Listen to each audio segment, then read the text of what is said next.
بسم اللہ الرحمن الرحیم۔ میں ہارون رشید عرض کر رہا ہوں السلام علیکم ورحمۃ اللہ وبرکاتہ۔ پاکستانی سیاست ایک ایسا سستا اور گھٹیا سا تماشا بن گئی ہے، سچی بات تو یہ ہے کہ میرا اس پہ بالکل بات کرنے کو جی نہیں چاہتا۔ اب میں اس میں کیا کہنا چاہیے، پھنس گیا ہوں کہ بھئی ایک پوری 1 لاکھ 1.5 لاکھ کی سے 1.5 لاکھ سے بھی زیادہ بعض اوقات لوگ دیکھتے ہیں اس کو، اور 1.25 لاکھ تو ریگولر اس کے وہ ہیں، یعنی جو سننا چاہتے ہیں سامعین ہیں۔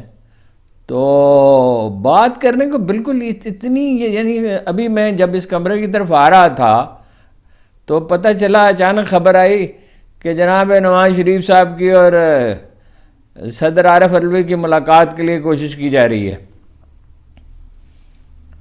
خیر موضوعات تو دوسرے ہیں، اور پھر فوراً خبر آئی کہ جسٹس نقوی جو سپریم کورٹ کے جو انہیں 10 نومبر تک جواب دینے کے لیے کہا گیا ہے judicial supreme court judicial council میں، سپریم جوڈیشل کونسل میں۔ وہ ویڈیو لیک آپ کو یاد، آڈیو لیک آپ کو یاد ہوگی، جو پرویز الہی ان سے ملنا چاہتے تھے۔ خیر میں اس پہ بات کرتا ہوں، اور ایسٹس پہ ان کے، یعنی یہ کہا گیا ہے، الزام لگایا گیا کہ اثاثے زیادہ ہیں۔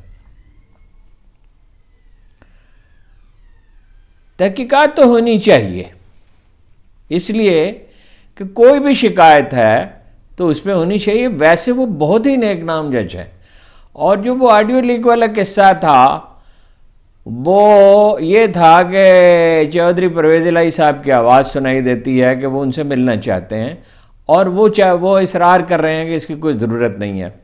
چودھری پرویز الہی کا کہنا یہ تھا کہ کوئی ٹریفک پولیس نے کوئی ان کے وقار کو ملحوظ نہ رکھنے کا کوئی واقعہ ہوا تھا، کوئی بدتمیزی کی تھی یا نہیں، اس کی تفصیل تو معلوم نہیں ہے، لیکن یہ انہیں کہیں روکا گیا تھا، اور اس کی وہ معذرت کے معافی مانگنے کے لیے جانا چاہتے تھے۔ ان کے چودھریوں کے مزاج بھی ہے ویسے، باقی تو خیر عدالت تحقیقات کرے گی تو تب سامنے آئے گا۔ 3-2 کی اکثریت سے اس کا فیصلہ کیا گیا۔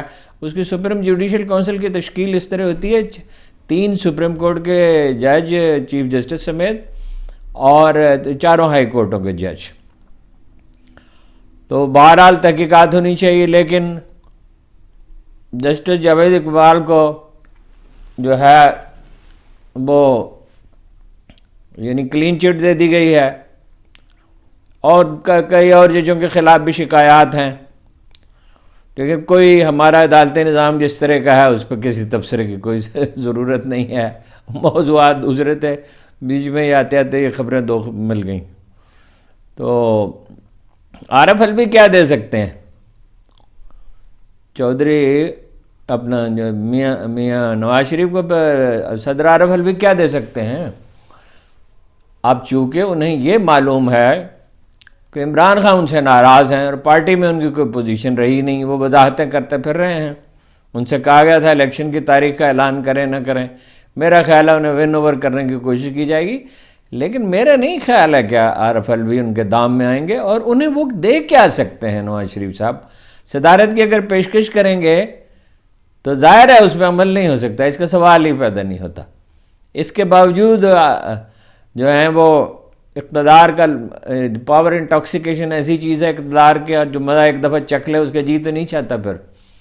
اب میں نہیں کہہ سکتا کہ وہ کیا کریں گے اگر ملاقات ہوتی ہے۔ دیکھیے، ایک بین الاقوامی سطح پہ کچھ اہم واقعات ہوئے، ملک کے اندر ہوئے۔ چینی صدر کا ایک بیان ایسا ہے جو بہت ہی حیران کن ہے۔ XH نیوز ایجنسی ہے، اس نے چینی صدر کا بیان جاری کیا کہ اگر مداخلت کی کسی بیرونی طاقت نے، اس کی سالمیت پہ حملہ ہوا، مداخلت کی گئی، اس کے وقار کو ٹھیس پہنچی ایران پہ، تو چین خاموش نہیں رہ سکتا۔ یہ اس لحاظ سے بہت ہی حیران کن واقعہ ہے کہ چینی اس طرح کے بیانات نہیں دیتے۔ کسی ملک کی تائید بھی کرنا چاہیں، کسی کو سپورٹ بھی دینا چاہیں، تو اس طرح کے بیانات جاری نہیں کیے جاتے۔ تو اس سے اندازہ ہوتا ہے کہ مشرق وسطیٰ کی صورتحال کتنی دھماکہ خیز ہے۔ کوئی اس طرح کی بات چیت تو چل رہی تھی، اطلاعات تھیں کہ ترکی فوج کی فوج پہنچائی، ترکیہ کی فوج، ترک ویسے ناپسند کرتے ہیں اس بات کو کہ ان کے ملک کو ترکی کہا جائے، ترکیہ وہ کہتے ہیں، اصرار بھی کرتے ہیں کہ ترک فوج وہاں متعین کر دی جائے اور جو لوگ لائے گئے ہیں اٹھا کر اسرائیل سے وہ واپس کر دیے جائیں اور جنگ بندی ہو جائے، لیکن مکر گئے اسرائیل اور امریکہ کی بات چیت ہوتی رہی، اصل میں تو امریکہ کی ہوتی رہی لیکن مکر گئے وہ اس سے۔ بہت ایک حیران کن بیان جو ہے وہ سامنے آیا ہے ایک اس کے لیڈر کا، حماس کے لیڈر کا، صالح الروری ان کا نام ہے، تلفظ اگر میں صحیح کر رہا ہوں۔ ان کا یہ کہنا ہے کہ اسرائیل حملہ کرنے والا تھا۔ اب تک تو ہم یہ سمجھتے تھے کہ اسرائیلیوں نے اس لیے کارروائی کی کہ سعودی عرب تسلیم کرنے والا تھا، جو بائیڈن نے ان سے وعدہ کیا تھا، اور یہ تھا کہ اس کے دباؤ میں کچھ عرب ممالک سے جو رہ گئے ہیں اور باقی مسلم ممالک سے اور پاکستان اور بنگلہ دیش سے جن میں سعودی عرب کا سر و رسوخ تسلیم کرانے کی کوشش کی جائے۔ لیکن ان کا جو جناب صالح نے یہ کہا کہ وہ تو فیصلہ کر چکے تھے، ہمارے پاس بالکل مصدقہ اطلاعات تھیں، جو ایک ڈویژن آرمی جو ڈپلائڈ ہے غزہ کی سرحد پہ، وہ چھٹیاں تھیں ان کی اور وہ تعطیلات ختم ہوتے ہی اپنا حملہ کر دیتی۔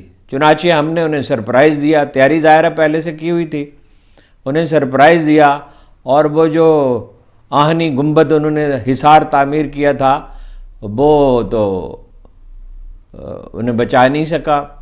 اب پھر دوبارہ آج کچھ راکٹ فائر کیے ہیں اور وہ آہنی حصار جو ہے وہ تو بیکار ہو گیا، یعنی بلینز آف ڈالر کی سرمایہ کاری جو ہے وہ بیکار ثابت ہوئی۔ امریکہ نے کچھ جہاز مزید بھیجے ہیں، کل اطلاع تھی، اور بظاہر ایسا لگتا ہے کہ ابھی یہ سلسلہ جاری رہے گا، لیکن ایران پہ امریکہ نہیں چاہتا اور یورپی یونین بھی نہیں چاہتی کہ ایران پہ حملہ ہو۔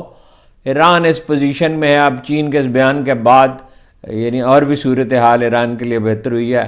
ایک تو ایران ذہنی طور پر جنگ کے لیے تیار ہے، اس سے ہمیں سبق سیکھنا چاہیے کہ ہم نے بھارت کے معاملے میں جنرل باجوہ کے دور سے جو قصہ شروع ہوا ہے، ہوتے ہوتے کہاں تک آ گئے ہیں۔ نواز شریف اور آصف علی زرداری کشمیر کا نام تک نہیں لیتے، یعنی آج کشمیر کا دن تھا اور کوئی بیان دیتے ہیں تو ایسا پھیکا سا بیان بالکل، یعنی بھارتی بالادستی کو عملاً جو انٹرنیشنل ایجنڈا ہے اسٹیبلشمنٹ کا انہوں نے تسلیم کر لیا۔ ایران کے ایٹمی پروگرام سے خوفزدہ ہے اسرائیل، یہ کچھ معلوم نہیں ہے کہ انہوں نے ایٹم بم بنا لیا یا نہیں بنا لیا، اگر نہیں بنایا ہے تو بنانے کے قریب ہے، اور ان کے پاس فائٹنگ فورس ہے، اور انہوں نے ٹیکنالوجی اپنی ڈیولپ کی، ان کے ڈرون خرید رہا ہے اپنا روس بڑے پیمانے پر۔ کچھ اس سے ہمیں سبق سیکھنا چاہیے، اگر ہم اپنے پاؤں پہ کھڑا ہونے کی کچھ کوشش کرتے ہیں۔ ایران زندہ سلامت ہے نا، اور اس کے امکانات بڑھ رہے ہیں، $400 بلین کی سرمایہ کاری چین وہاں کرے گا، روس سے تعلقات بہتر ہو گئے، عملاً وہ اس گروپ کا حصہ بن گیا، اور ہماری حالت یہ ہے کہ ہم یعنی کشمیر پہ بھی خاموش ہو گئے اور اڈے دینے کی بات چیت بھی چلتی رہی، اور پاکستانی فوج کو استعمال کرنے کا منصوبہ بنا رہا ہے۔ میرا خیال ہے وہ دن تو نہیں آئے گا افغانستان اور ایران کے خلاف، یہ تو پہلے بھی جتنی کوششیں ہوئی ناکام رہی ہیں۔ ہماری اس خبر کی تصدیق ہو گئی، عرب نیوز میں ایک آرٹیکل چھپا جو میں نے آپ سے عرض کیا تھا کہ نواز شریف صاحب بنانا چاہتے ہیں صاحبزادی کو وزیر اعلیٰ۔ زبیر صاحب جو گورنر تھے نواز شریف کے زمانے میں، وہ زبیر عمر اسد عمر کے بھائی، انہوں نے تصدیق کی ہے، انہوں نے کہا ہے کہ انہیں بننا چاہیے۔ انہوں نے بڑا پارٹی کو زندہ کیا، جتنا زندہ کیا وہ آپ کو بتائیے، اور یا کوئی اور اہم ذمہ داری ملنی چاہیے۔ دو اور اخبار نویسوں نے جو مسلم لیگ نون کے معاملات سے واقف ہیں، ان میں سے ایک نے تو یہ کہا کہ اعتراض تو شہباز شریف پہ بھی ہوا تھا اور وراثتی سیاست کی بات تو ہوگی، مگر یہ ہے کہ وہ بنانا چاہیں گے تو بنا دیں گے۔ مگر ایک دوسرے اخبار نویس نے کہا او بھائی پہلے نواز شریف تو وزیر اعظم بن جائیں، یہ یقینی تو نہیں ہے نا۔ میرا خیال ہے اس نے زیادہ حقیقت پسندی کا مظاہرہ کیا۔ میرا اپنا خیال بھی ہے کہ بیل منڈے چڑھتی نظر نہیں آتی، منصوبے جو بھی ہوں آپ کے، لیکن یہ ووٹ کہاں سے آئیں گے جی؟ اور ان کا ممکن ہے شہباز شریف بن جائیں، پھر شہباز شریف کیسے بنیں گے؟ اگر نواز شریف نہیں بنیں گے، شہباز شریف بنیں گے، یعنی کوشش تو دیکھیے نہیں یہ ہو رہی ہے صدر کو بھی رام کرنے کی، اور میڈیا کو ہدایات دی جا رہی ہیں ادھر ادھر سے کہ نواز شریف کے خلاف بات نہ کریں، فوج کے خلاف بات نہیں کر سکتے۔ چلیے اس کا تو ایک جواز ہے، قومی سلامتی کا معاملہ ہے، عدالتوں پہ نہیں کر سکتے تو انہیں عدالت ہو جائے گی۔ اور اب یہ کہا جا رہا ہے کہ نواز شریف صاحب کو پہ بھی تنقید نہ کی جائے۔ لاہور میں تحریک انصاف کے کی لیڈرشپ نے پریس کانفرنس کرنے کی کوشش کی تو اس سے پہلے پولیس پہنچ گئی۔ جلسے کا آپ کو یاد ہی ہے کیا ہوا، جو جلسہ انہوں نے طے کیا تھا۔ مطلب ہر طرح سے زمین تنگ کر دی جائے، اس کے باوجود مجھے یہ منصوبہ کامیاب ہوتا نظر نہیں آتا۔ شاہد خاقان عباسی کو جانے سے روک دیا گیا، وہ چینی جو فضائی کمپنی ہے اس کی پرواز سے صبح جانا چاہتے تھے۔ یہ بڑی حیرت انگیز بات ہے، اس لیے کہ شاہد خاقان عباسی سے کس کو خطرہ ہے؟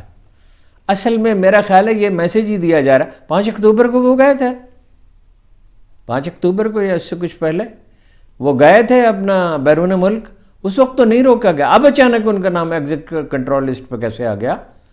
یہ میسیج دیا جا رہا ہے۔ اور اس میں ایک دلچسپ خبر یہ ہے کہ ایک سب کو 2 سرکاری افسر ہیں، زیادہ کچھ تفصیل مجھے معلوم ہے لیکن وہ خود بہرحال اس وقت بتانا مناسب نہیں ہے۔ پی ٹی آئی نے انہیں آفر کی ہے کہ وہ اس حلقے میں کھڑے ہوں اور انہیں پی ٹی آئی کو ووٹ دیے جائیں گے۔ صداقت عباسی تو آپ کو پتہ بھاگ گئے، اور بھاگنا ہی تھا ان کو، ظاہر ہے، تو اتنے دن کیسے نکالے، یہ بھی حیرت انگیز بات ہے۔ اور شاہد خاقان عباسی البتہ جو ہے وہ متعمل ہیں الیکشن لڑنے میں، انہوں نے ابھی اپنے مستقبل کے بارے میں کوئی فیصلہ نہیں کیا، لیکن وہ اس لا تعلقی تو نون لیگ سے اختیار کر ہی چکے ہیں۔ باقاعدہ استعفیٰ نہیں دیا، مگر یہ کہا کہ حالت یہ ہے کہ جن یونیورسٹیوں کی منظوری دی گئی ہے ان سے پیسے لیے گئے ہیں، اور اس طرح کی سنگین باتیں کی ہیں انہوں نے۔ اور یہ تو ظاہر ہی ہے کہ عوامی مسائل حل کرنے کی تو کوئی بات کر ہی نہیں رہا، نہ پیپلز پارٹی کر رہی ہے نہ نون لیگ کر رہی ہے، کوئی عوامی مسائل میں بات نہیں کی۔ یعنی اگر آپ عوامی مسائل حل کرنا چاہتے ہیں تو اس کا طریقہ تو یہ ہے کہ فیئر اینڈ فری الیکشن ہو، اس سے پہلے کشیدگی کم کی جائے، اور یہ طے کیا جائے کہ سول سروس، پولیس، عدلیہ، عدالت نظام یعنی، اور ایف بی آر وغیرہ کی تشکیلیں نو کرنی ہے، صنعت کاری کرنی ہے، ملک میں امن و امان ہو۔ کہاں سے امن و امان ہوگا؟ نواز شریف کیا عمران خان بھی آ جائیں تو امن و امان نہیں ہوگا جب تک کشیدگی ختم نہیں ہوتی۔ اور اس طرف تو کوئی ایک قدم بھی نہیں بڑھا رہا اس طرف۔ یہ ان کی بہن نے کہا عمران خان کی کہ انہوں نے کہا یہ عدالتوں سے ہمیں انصاف نہیں مل رہا ہے، اور جو ضمانتیں مل چکی ہیں وہ بھی واپس کر دینی چاہیے اور جیلوں میں چلے جانے چاہیے۔ دوسری طرف یہ ہے عمران خان صاحب کہہ رہے ہیں کہ ورکرز کے کنونشن کریں، پختونخوا میں تو ہو سکتے ہیں، مگر پنجاب میں فضا اس کے لیے سازگار نہیں ہے۔ جو تازہ ترین سروے ہوا ہے 58% لوگوں نے کہا کہ نواز شریف وزیر اعظم نہیں بن سکتے، اور 38% نے کہا بن سکتے ہیں۔ 38 لاہور میں، یہ لاہور کی حد تک ہو سر، تو لاہور میں اگر 38% نے یہ نہیں کہا ہم ووٹ دیں گے، بن سکتے ہیں، یعنی جو حالات پیدا کر دیے گئے اس میں بھی 38% لوگ کہتے ہیں کہ بن سکتے ہیں۔ کیسے بنیں گے؟ خورشید شاہ نے ایک پروگرام میں معافی مانگی ہے پی ڈی ایم حکومت کا ساتھ دینے پر، اور یہ کہا ہے کہ قوم ہمیں معاف کر دے۔ اس سے اندازہ ہوتا ہے کہ خوف کا شکار ہے۔ اگر پی ڈی ایم نہیں G D A grand democratic alliance جو پیر پگاڑا کی قیادت میں جو بنا تھا سندھ میں، اور ایم کیو ایم اور مولانا فضل الرحمان یکجا ہو جاتے ہیں یا کوئی اور الائنس بن جاتا ہے، تو پیپلز پارٹی کے لوگوں کا خیال ہے کہ صرف کراچی میں اور حیدرآباد میں اور سکھر وغیرہ میں مشکلات کا سامنا، دیہی علاقوں میں بھی مشکلات کا سامنا ہے۔ اگر کوئی طاقت کا مظاہرہ ہو جائے اور یہ پی ٹی آئی کے کچھ لوگ کے ساتھ بھی کسی طرح کو کوئی انڈرسٹینڈنگ ہو جائے، جو ناممکن نہیں ہے، ایم کیو ایم ہوگی تو شاید نہیں ہوگی، لیکن باقی تو نچلی سطح پہ مفاہمت امیدواروں کی سطح پہ ہو سکتی ہے، تو ضروری نہیں ہے پیپلز پارٹی کی حکومت بنے۔ اور اگر 100% فیئر الیکشن ہو تو پی ٹی آئی ہرا سکتی ہے بہت سے علاقوں میں، اس لیے کہ جب پنجاب سے تحریک اٹھے گی اور پختونخوا سے اٹھے گی اور آزادانہ جلسے اگر کرنے کی اجازت ہو تو سندھ میں بڑے خاندانوں میں سے کچھ نہ کچھ لوگ شامل ہو جاتے ہیں، اور بلوچستان تو جاتا ہی مرکز کے ساتھ۔ پختونخوا میں تو بہرحال ان اینی کیس ان کو راہ دینی ہوگی۔ میڈیا پہ جناب بہت سختی ہو رہی ہے. میں نے آپ سے جیسے عرض کیا کچھ پروگرام معطل ہو گئے ہیں, کچھ اور ہو جائیں گے. اور سوشل میڈیا پہ کریک ڈاؤن, یہ عمران خان بہت دن سے کہہ رہے تھے تو سوشل میڈیا پہ کریک ڈاؤن ہو سکتا ہے. نچکاری جناب ہونے والی ہے پی آئی اے کی, اور اطلاع یہ ہے, کہا یہ جا رہا ہے, وہ جو کہتے ہیں اڑتی خبر ہے ایک زبانی طیور کی, کہ منشا صاحب بھی امیدواروں میں شامل ہیں, اور اس کی قیمت کہا یہ جا رہا ہے, مجھے تو یقین نہیں ہے, 50 کروڑ روپے اس کے ایسٹس کی قیمت لگائی گئی ہے. 50 کروڑ روپے, یہ تو صرف اپنا جو ہے یہ جو لاہور کا, اسلام آباد اور پنڈی کا آفیسز ہیں, ان کی مالیت ہوگی 50 کروڑ روپے. یہ کیسے ہو سکتا ہے؟ میں نہیں سمجھتا کیسا ہو سکتا ہے. یعنی اس وقت جب بجلی کے کنیکشن کاٹے جا رہے ہیں, منی چینجرز پر کریک ڈاؤن ہو رہا ہے, اور لوگ گرفتار کیے جا رہے ہیں جنہوں نے کنیکشن لگائے ہیں بجلی کے, اور سرمایہ کاری کے سلسلے میں بڑی تشویش کا سامنا ہے, گیس کی قیمتوں میں 3 گنا تک اضافہ ہو رہا ہے, اور ہر طرف سے یعنی یہ کوشش کی جا رہی ہے کسی نہ کسی طرح مالی حالات بہتر کیے جائیں, ملک کی معاشی صورتحال بہتر کیے جائے, تو یہ میرا نہیں خیال کہ ایسا ہو سکتا ہے. بہرحال اندیشے ہیں, اور افراتفری ہے, اور بے یقینی ہے, اور منصوبہ ایسا ناقص ہے جس پہ عمل ہو سکتا ہی نہیں ہے. یعنی اگر ہو بھی جائے, اب مرضی کی حکومت بن بھی جائے, وہ چلے گی کیسے, کرے گی کیا؟ پیسے نہیں آ رہے بیرون ملک سے, آئیں گے تو بہت تھوڑے. امریکہ کی پالیسی ہے طے شدہ کہ پاکستان کو محتاج اور مجبور رکھا جائے, اور اس کی معیشت کو یعنی پھلنے پھولنے نہ دیا جائے, امن نہ ہونے پائے. اور بھارتی بالادستی جب تک تسلیم نہیں کرتے, اب نواز شریف صاحب کے اور زرداری صاحب کو تسلیم کرنے سے کیا ہوتا ہے جی, جب تک لوگ اس صورتحال کو قبول نہیں کرتے. اسی لیے خوف زدہ کیا جا رہا ہے لوگوں کو, دہشت زدہ کیا جا رہا ہے. مگر میرا نہیں خیال کہ یہ بیل منڈے چڑھ سکتی ہے. ایک ایسی غیر متعلق سا شعر ہے, مگر مجھے یاد آیا, تیرے اعلان میں کوئی بیل ایسی نہیں جو دیہاتی پرندے کے پر باندھ دے, آم کی جان لیوا مہک, جنگلی آم کی جان لیوا مہک, پکارے گی جب بھی چلا جاؤں گا. آپ کا بہت بہت شکریہ.